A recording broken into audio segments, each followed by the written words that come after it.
Hello guys, meron akong iniisip na gawin dito sa may pangatlong channel natin. Hihingi lang ako ng konting tulong sa inyo dahil hindi pa ako sure kung ano ba yung ipapangalan ko. Dito sa may Gaming Tech Tips, bala ko po siyang palitan. Pero para meron tayong konting idea kung anong klase ng mga content po yung bala kong ilagay dito ngayon. Nag-iisip ako guys, what if medyo unscripted po yung mga video na to. More on behind the scene po siya, yung mga magiging update po natin sa buong week. Dahil guys, bala kong gawin to na once a week as possible. Kung hindi man makakagulo sa schedule natin. Kung ano po yung mga, siguro guys, yung mga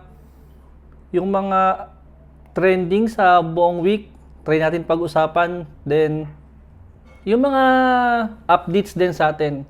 Yung mga nangyayari, saka yung konting behind the scene po ng mga ginagawa namin dito dito po sa may main channel natin, saka po sa may pangalawang channel natin. Kasama na nga rin po itong pangatlong channel natin. Kaya mas maganda siguro kung makakaisip po tayo ng magandang pangalan sa kanya. Hindi pa ako sure kung anong pangalan dito sa may pangatlong channel natin. Pero more on vlog style po yung gagawin namin dito. Guys, ang ginagawa ko na nga lang po pala dito is nag-scripting ako. Then dito yung taga-edit natin. Saka meron tayong bagong salta na taga-games. Then meron akong bagong smartphone dito. Papakita ko sa inyo. Nabili ko siya ng sale. Mura lang siya. Sigurado magugustuhan niya pagka ginawa natin ng review to. Buksan natin ito maya-maya lang. Yan lang naman guys. Ang i-expect nyo po sa amin is itong Red Magic 11S Pro. Ginagawa namin siya ng gaming test. Sa ngayon guys, bigyan ko kayo ng konting update.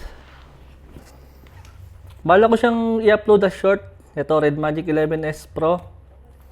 Sa isang oras na ML niya guys is maganda naman yung naging temperature niya. Ginamit namin siya nang nakabukas yung liquid cooling saka yung fan cooler. Tsaka syempre nag-testing din po kami ng walang fan cooler saka liquid cooling. Yun po yung ginawa namin. Syempre guys, kung meron kayong mga tanong, i-comment nyo na lang po sa may comment section dahil sasagutin namin yan dito sa ginagawa ko ngayon. Hindi ko pa alam kung ano ba yung magiging update natin.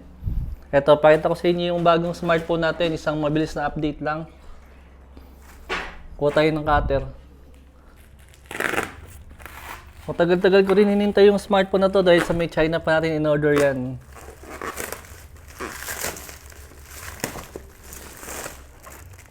Ewan ko lang kung legit. Pero madalas ako umorder ng smartphone dito guys. Mostly yung mga second hand natin. Dahil talagang napakaganda pa rin ng mga smartphone doon. Ito na. Xiaomi 13 guys. Buksan natin. Nakuha ko siya guys ng kulang 13,000. Ang masakit lang guys is nag-sale siya nung nakaraan ng 11,000 lang. Sayang din po sana yung matitipid pero kinuha ko na rin to. Bala ko sana i-cancel eh. At kumuha ng mas mura pero syempre ayoko naman i-cancel dahil ito naman na.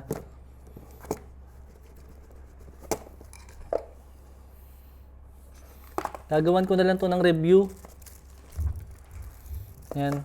Xiaomi 13. Compact smartphone lang po siya guys pero yung specs niya is pang flagship po yan. Ayun o. Ganda. Maliit lang siya. Makinis din guys. Mga ganun lang. Siguro, kumbaga ang gagawin ko po dito is yung 1 week. Yung 1 week po na ginawa namin. Kung saan kami nagpunta. O kung ano po yung mga nagiging update sa ginagawa namin. Dito po namin i-update sa may gaming tech tips natin kung ano man po yung ipapangalan ko sa may bagong channel natin. Kaya comment nyo lang po sa may comment section kung ano kaya yung magandang ilagay po na bagong pangalan sa aming main channel na dito po sa pangatlong channel natin.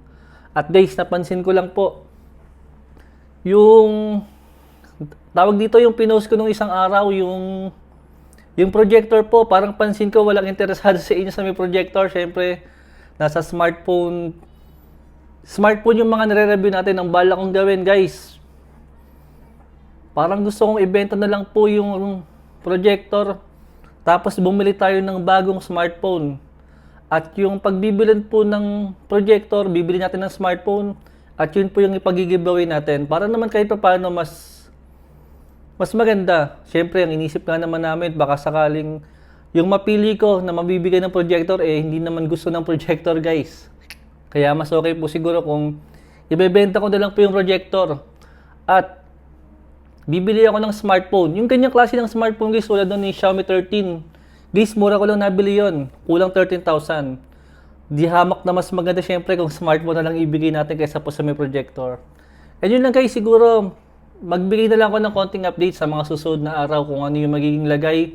At i-comment nyo na lang po dyan sa may comment section yung magandang pangalan ng magiging pangalan ng channel natin. Yun lang guys.